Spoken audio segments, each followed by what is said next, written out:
Hello dear, तो आप सभी को वेलकम, स्वागत करता हूं। दोस्तों आज फर्स्ट ईयर का एनाटॉमी एंड फिजियोलॉजी का दोस्तों एक बहुत ही सुंदर और बहुत ही इंपॉर्टेंट क्वेश्चन मैं लेकर आ चुका हूं। तो दोस्तों आज हम देखेंगे ग्रंथि क्या होता है, ग्रंथि के कितने टाइप्स होता है और उसका दोस्तों एग्जाम्पल देखेंगे। मानिए आपसे ये क्वेश्चन इस बार के लिए बहुत ज़्यादा इंपॉर्टेंट है, 5 नंबर के लिए। 5 नंबर में हो सकता है या इसी क्वेश्चन को 10 नंबर में कैसे पूछ देगा, तो आपसे पूछेगा कि ग्रंथि क्या होता है, ग्रंथि के कितने प्रकार है और अंतःस्रावी ग्रंथि का एग्जाम्पल सहित वर्णन करे, तो आपको दोस्तों लिखना पड़ेगा। तो मतलब सीधा समझिए कि 5 से 10 नंबर में क्वेश्चन यहाँ से ग्रंथि वाला चैप्टर से बनेगा। तो एक क्वेश्चन बहुत ज़्यादा इंपॉर्टेंट होगा कि ग्रंथि होता क्या है, ग्रंथि का कितने वर्गीकरण करे और एग्जाम्पल सहित लिखे। तो चलिए हम सबको देखेंगे ग्रंथि क्या होता है और ग्रंथि का प्रकार देखेंगे। और दोस्तों इसको हमने कैसे ईजी बना के लिखा है बोर्ड पे, जो कि आपको बिल्कुल थ्योरिकल पार्ट से अलग है थ्योरी, देखिए सब थ्योरी ही है, लेकिन इसको हम लिखने का तरीका चेंज कर दिए हैं। आपको ये याद करने का तरीका है, बाद बाकी आप एग्जाम में लिखेंगे वो तरीका अपने हिसाब से लिखेंगे। तो चलिए हम शुरू करते हैं। फ्रेंड आपको सबसे पहले पूछेगा कि ग्रंथि होता क्या है। तो देखिए यहाँ पे ग्रंथि है, ग्लैंड जिसको हम लोग बोलते हैं। तो सबसे पहले बात देखिए कि एक कोशिकीय या बहुकोशीय कोमल पिंड जिसको रचना बोलते हैं, या कोई अंग जो तरल का स्राव करती है और तरल मुक्त होने के बाद रक्त प्रवाह में शामिल होकर शरीर के लिए उपयोग होता है अथवा शरीर के लिए बाहरी सतह के लिए स्रावित होता है, ग्रंथि कहते हैं। दोस्तों सबसे पहले आप चीज़ को समझना होगा कि ग्रंथि क्या होता है। तो फ्रेंड आप सभी यहाँ पे देख सकते हैं ग्रंथि एक कोशिकीय या बहुकोशिकीय जो दोस्तों मिलन होता है, जो कोमल पिंड होता है उसकी रचना से दोस्तों ये होता है। और ये दोस्तों जो होता है एक कोई अंग में दोस्तों जो तरल को स्रावित करता है। सीधा समझिए कि ग्रंथि एक दोस्तों तरल पदार्थ को स्रावन करने का एक रास्ता है। अब कुछ ऐसे ग्रंथि है जो नली के द्वारा प्रवाहित होता है, कुछ ऐसे ग्रंथि है जो बिना नली के ही रक्त में प्रवाहित हो जाता है। तो ये सारे जो चीज़ें हैं आपको यहाँ पे देखना है। तो जो ग्रंथि है, ग्रंथि के बारे में आपको क्या लिखना होगा कि यह एक कोशिकीय या बहुकोशिकीय कोमल पिंडों का रचना है जो शरीर में तरल पदार्थों को क्या करता है, तरल पदार्थों का स्रावन करता है। साथ ही ये क्या करता है, यह तरल मुक्त होने के बाद, मतलब यह तरल जब शराब हो जाता है तो हो सकता है दोस्तों कि ये तरल मुक्त हो गया हो, लेकिन उसके बाद यह क्या है, तरल मुक्त हो जाएगा तो ये रक्त में मिल जाएगा। ये जो ग्रंथि है इससे जो भी तरल जो चीज़ें हैं वो लिक्विड जो इसको फ्लूइड हम लोग बोलते हैं, ये प्रवाहित होने के बाद, स्रावित होने के बाद ये रक्त में तरल पदार्थ मिल के संपूर्ण शरीर में शामिल होता है, जो शरीर के लिए क्या होता है, आवश्यक होता है। ये हो सकता है अंदर में भी ये स्रावन हो सकता है और ये बाहरी सतह पर भी स्रावित हो सकता है, और इसी को हम लोग ग्रंथि बोलते हैं।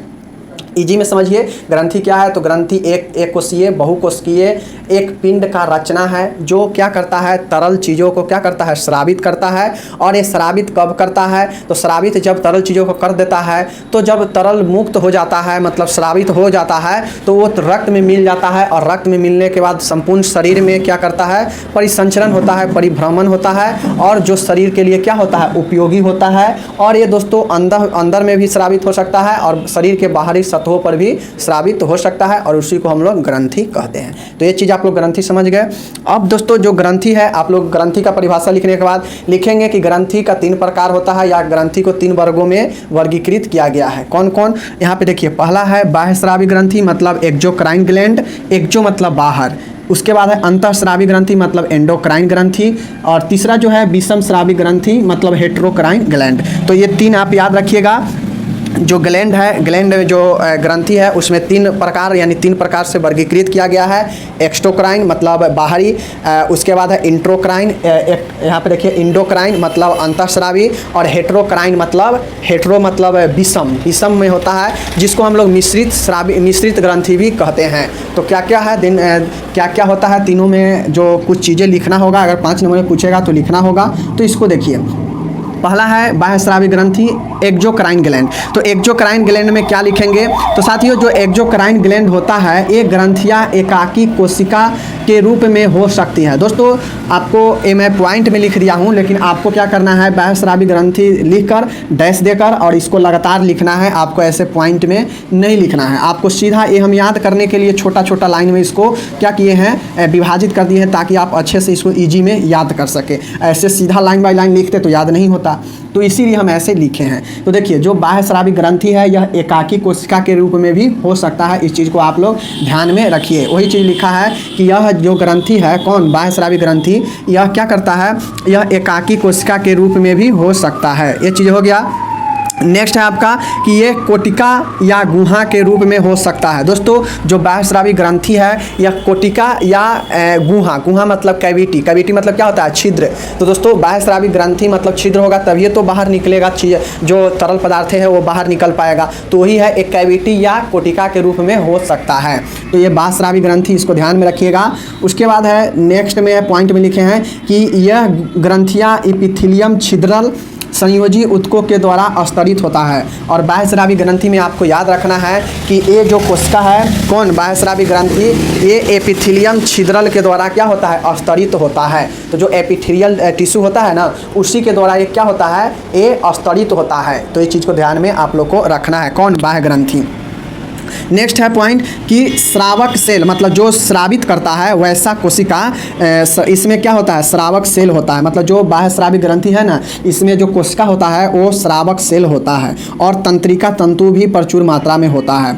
तो बाह्य स्रावी ग्रंथि में आपको क्या लिखना है कि इसमें श्रावक कोशिका भी होता है जो तरल पदार्थों का श्रावत करता हो, और इसमें उसके होने के साथ साथ जो तंत्रिका तंतु है वो भी प्रचुर मात्रा में पाया जाता है। किसमें, बाह्य स्रावी ग्रंथि में। तो इतना पॉइंट आपको ध्यान में रखना है।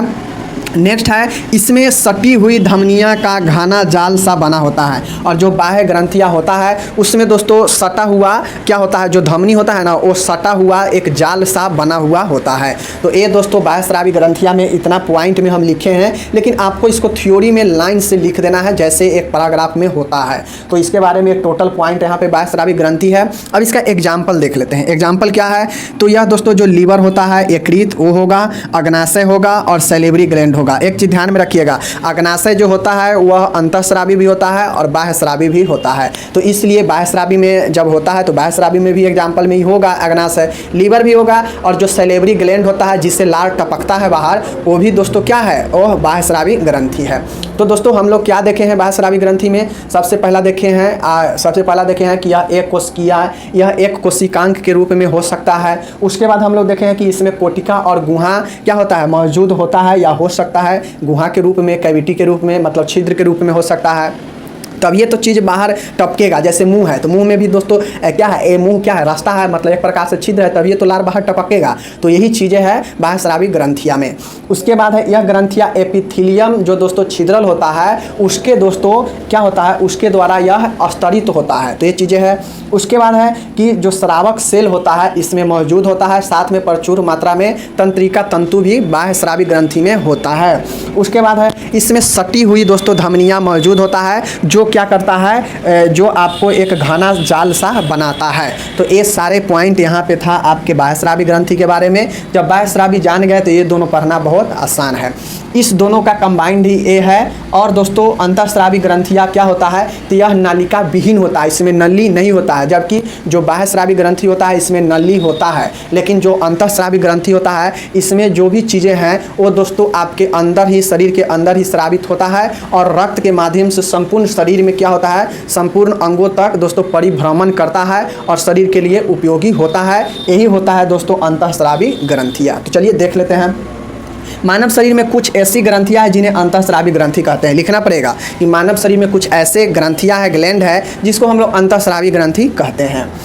नेक्स्ट पॉइंट है कि इसमें नालिका नहीं होता है। दोस्तों ऑब्जेक्टिव में पूछ देगा कि किस ग्रंथि में नालिका नहीं होता है, ट्यूब नहीं होता है, तो यह अंतःस्रावी इंडोक्राइन ग्लैंड ही है जिसमें नालिका नहीं होता है, जिसको नालिका विहीन कहते हैं। आपसे पूछ देगा फिलअप में कि अंतःस्रावी ग्रंथिया डैश होता है, तो नालिका विहीन होता है। ये चीज़ रखिएगा। इस ग्रंथिया से निकलने वाला स्राव सीधा रक्त में मिलता है। दोस्तों इसमें कोई भी नालिका नहीं होने के कारण अंतःस्रावी ग्रंथिया से कोई भी तरल चीज़ें निकलता है तो सीधा रक्त में ही मिलता है।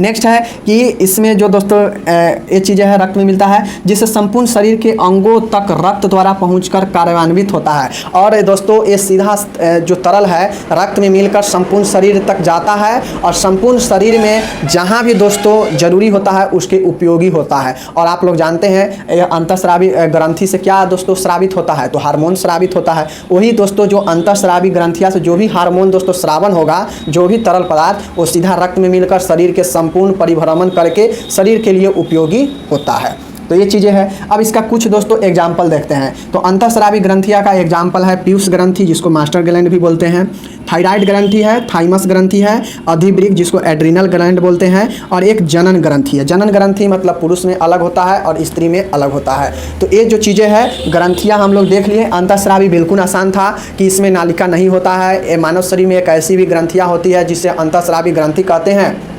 इसमें कोई नालिका नहीं होता है, ये नालिका विहीन होता है और इससे जो भी तरल चीज़ें निकलता है इस ग्रंथि से वो सीधा रक्त में मिलता है और रक्त में मिलने के बाद संपूर्ण शरीर तक परिभ्रमण करने के साथ शरीर के लिए उपयोगी होता है। और दोस्तों क्या करता है, शरीर को उपयोग के लिए क्या करता है, कार्यान्वित करता है। और इसके बाद एग्जाम्पल लिख दीजिएगा, थाइमस, थायराइड, एड्रिनल मतलब अधिवृक्क। उसके बाद यहाँ पे जनन ग्रंथियाँ, अग्नाशय भी लिख सकते हैं क्योंकि अग्नाशय दोनों हैं, अंतः और बाह्य दोनों हैं। तो ये चीज़ें हैं। तो अंतःस्रावी ग्रंथियाँ हम लोग देख चुके हैं। अब हम लोग समझते हैं हेटेरोक्राइन ग्लैंड मतलब विषम स्रावी ग्रंथियाँ के बारे में। दोस्तों विषम स्रावी ग्रंथियाँ क्या कहता है, तो कई ऐसे भी ग्रंथियाँ शरीर में है। दोस्तों आपको लिखना पड़ेगा विषम स्रावी ग्रंथि में कि बहुत सारे शरीर में ऐसे ग्रंथियाँ हैं जो कि विषम स्रावी ग्रंथियाँ यानी मिश्रित ग्रंथियाँ हैं जिसका स्राव नलियों द्वारा एवं बिना किसी नली के सीधे उत्कीय द्रव द्वारा रक्त में प्रवाहित होता है। अब दोस्तों मैंने क्या बताया कि इस दोनों का कंबाइंड ही ए है। तो इसमें क्या होता है, बाह्य स्रावी में नलियाँ होता है, नली के द्वारा चीज़ें तरल पदार्थ से क्या होता है स्रावित होता है, फिर रक्त में जाके मिलता है। लेकिन अंतःस्रावी में कोई नली नहीं होता है, सीधा जाके रक्त में मिल जाता है, जो तरल स्रावित होता है और सीधा रक्त में ही मिलता है। तो यही कहता है इसमें कि जिसका स्रावन नलियों के द्वारा भी होता है और बिना नलियों के द्वारा भी रक्त में जाकर मिलता है और क्या होता है उत्कीय द्रव के द्वारा रक्त में प्रवाहित हो जाता है। ये चीज़ें हैं। इनमें दोनों प्रकार के स्राव होता है। मतलब ये जो विषम स्रावी है जिसको हम लोग मिश्रित ग्लैंड बोलते हैं, ये होता है अंतः भी, यह अंतः भी स्रावित होता है मतलब अंदर भी स्रावित होता है और यह बाह्य भी स्रावित होता है। तो यही दोनों कंबाइंड है जिसको हम लोग मिश्रित बोलते हैं। नेक्स्ट है कि इन्हीं ग्रंथि को मिश्रित या विषम स्रावी कहा जाता है। दोस्तों इसीलिए इसको जो है हेटेरोक्राइन ग्लैंड को मिश्रित ग्रंथि या किसको या विषम ग्रंथि बोलते हैं। उसके बाद दोस्तों इसका एग्जाम्पल सबसे इम्पोर्टेंट है अग्नाशय और पैंक्रियाज जो होता है दोस्तों वो विषम स्रावी ग्रंथि होता है जिसमें दोस्तों दोनों प्रकार के अंतःस्रावी और बाह्य स्रावी दोनों प्रकार से जो हार्मोन होता है स्रावन होता है। और जो हम तरल भाषा का यूज कर रहे थे, कहा जाए तो वो जो तरल है वो एक हार्मोन होता है जो एक तरल के रूप में होता है और संपूर्ण शरीर में जाता है, मिलता है ब्लड के साथ, और जिस हार्मोन का जो काम होता है वो करता है संपूर्ण अंगों में जाके संपूर्ण और विभिन्न अंगों का अलग अलग हार्मोन स्रावन होता है। तो यही कहता है कि संपूर्ण यही अंतःस्रावी में कहता है कि संपूर्ण अंगों में जाके शरीर के क्या करता है रक्त के द्वारा वह कार्यान्वित करता है अंगों से और फिर स्रावन होता है। तो दोस्तों उम्मीद है आप लोग को टोटल समझ में आ गया होगा ग्रंथि क्या है, ग्रंथि के प्रकार और सभी प्रकार का जो चीज़ें इंपॉर्टेंट था उसको हम लोग देख लिए हैं। 5 नंबर में पूछेगा तो टोटल छाप दीजिएगा, 10 नंबर में पूछेगा तो टोटल छाप दीजिएगा और अंतःस्रावी के बारे में पूछ देगा तो लिख दीजिएगा और उसका एग्जाम्पल 4-5 लिख दीजिएगा जो कि यहाँ पे लिखा गया है। मिलते हैं अगले वीडियो में। जय हिंद, नमस्कार।